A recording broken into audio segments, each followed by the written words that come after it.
dalam jajaran DAS, daerah adat suku Sentani. Saya serahkan itu dengan perjanjian tadinya saya bilang Pak Sekda, masukkan saya untuk daftar tunggu untuk nomor jadi. Max Lego saya harus kembali. Karena dia menipu adat, pelecehan terhadap adat.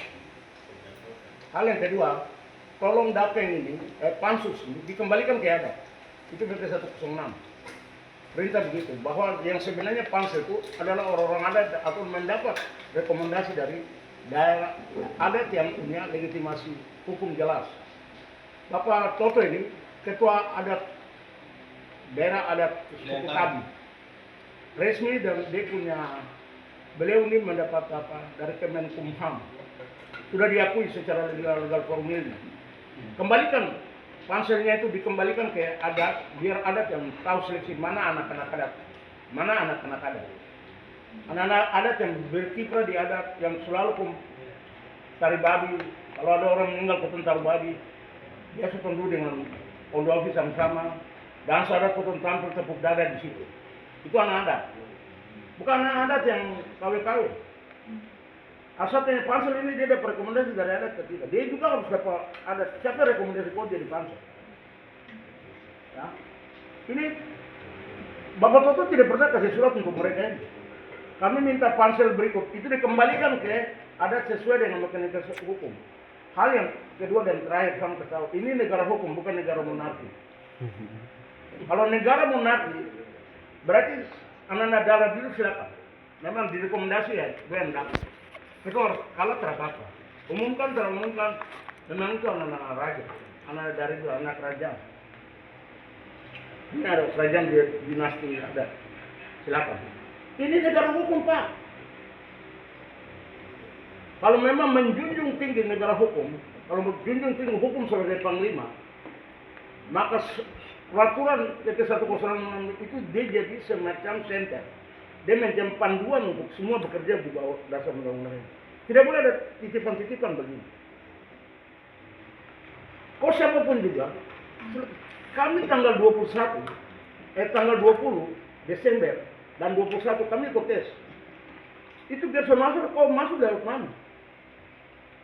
Karena dalam waktu tes terakhir, saya duduk sampai saya duduk dengan Satpam Pembersih Hotel 5. Saya duduk sampai tadi saya mau lihat, jangan sampai anak-anak Portumbai itu kan tipu. Jangan sampai dia datang kemari, asal dia ikut tes hari itu terada. Saya duduk sampai dulu dia polisi sampai dengan Satpam. Paling orang terakhir di tes saya karena saya jaga-jaga sampai ada lompatan-lompatan. Dia semua hasil tidak ikut tes, tidak sama sekali. Wawancara dia tidak ada. Saya orang terakhir di tes dia. Kok dia bisa lolos sampai nomor jadi? Anak ini pernah datang ke rekomendasi sama dia bilang gini, berkata bagaimana? Kakak tuh aman, kakak tuh aman. Itu dia selalu bilang sama dia. Berarti dia ada yang dikasih uang. Dia sama khaswas.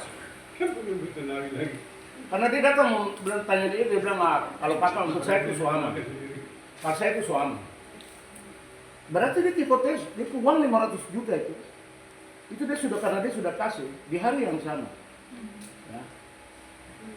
Ini praduga ya. Ini dalam praduga tak bersalah, hak saya pakai hak praduga tak bersalah. Berarti dia ada taruh uang berdiri loh.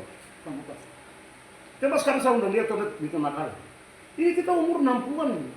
Kita sudah 50 lebih, sudah pensiun betul belum sudah tes. Sudah tes tertulis, tes ABC, multiple choice. Terus terus bikin makalah. Setelah kami tes 40 soal, 35 multiple choice, 5 penjelasan essay. Terus setelah kami tes langsung disuruh bikin makalah. Personal tidak ada. Personal tidak ada bikin makalah. Saya sendiri pakai tema Papua Cerdas. Saya sendiri. Jadi waktu tanggal 21 dia undang kami datang wawancara. Saya kesal sama Albert. Ya. Saya jelaskan tentang Papua Cerdas ke depan tuh, anak-anak Papua tuh umur 10 sampai 8 sampai 10 tahun, 20 tahun itu harus dikarantina khusus untuk pendidikan khusus. Karena rumah Karwari, rumah Karwari. Dia sendiri aku bisa punya, dia bilang, wah ini Bapak nanti kalau Bapak tidak lolos, nanti saya angkat jadi BP3 UKP. Saya masukkan gitu. Kalimat itu dia bilang saya suka kecewa, saya bilang mereka ternyata. Andai kan kalau Bapak tidak dapat, PP3 OKP pasti dapat. nah, tidak dapat hukum itu.